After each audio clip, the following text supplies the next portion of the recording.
Easily find, book, and manage your travel nursing assignments with the AMN Passport app. Download today. So I work 10 and a half hour shifts. You're scheduled for that. So this is an advantage and a disadvantage of working in IR is that a lot of times we do get out early. Awesome. If you have the PTO to cover that. So if you're really in need of a paycheck, but some of your hours are getting cut back because there's no patients, then you're going to have to dip into your PTO to make up for those hours. Okay.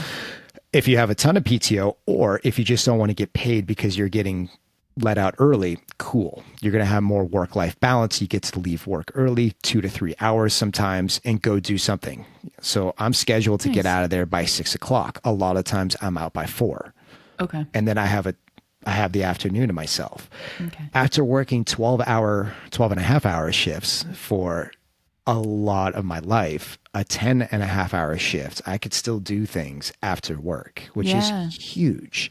Now, downfall of IR nursing, just like cath lab and PACU, is that you do have to do on call. Where I work, on average, I'm working 1 on-call shift a week. I don't schedule it like that. I group all my on-call shifts together.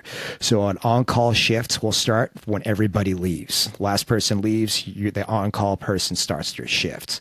So typically the on-call shift is about 12 and a half hours. Do you have to stay at the hospital?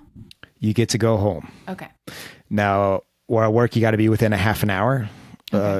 Being called back. If you get called back, this is a great thing. Unlike flight nursing, I got called out for a lot of BS calls. A lot of calls like, why are they taking a fixed wing plane to transport this patient this in the middle of the night? Like, for me, I'm like, somebody's trying to make a profit. This is not emergent. This patient probably could have even driven themselves there for like an elective gallbladder surgery, and they need a fixed wing. Like, I'm not in agreement with this, but you have no say. Yeah. If they call, you haul, you go.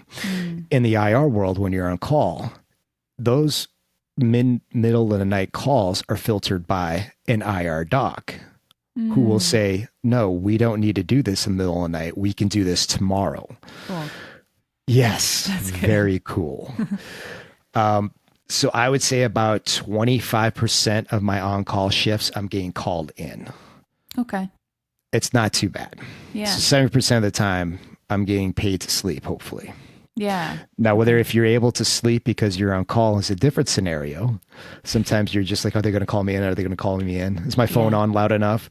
So there's that angst about it. So you have to find a way of being able to block that out a little bit, make sure your phones are working, all charged up. Yeah.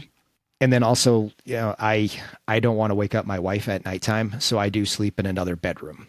And I also think that's good because then I'm also not associating my bedroom with work at all. I have another room that I go to sleep in. Yep. So then there's no like trauma related when it comes to that. Right. Yeah. And I think that's so important. Just, have a separate bedroom or something.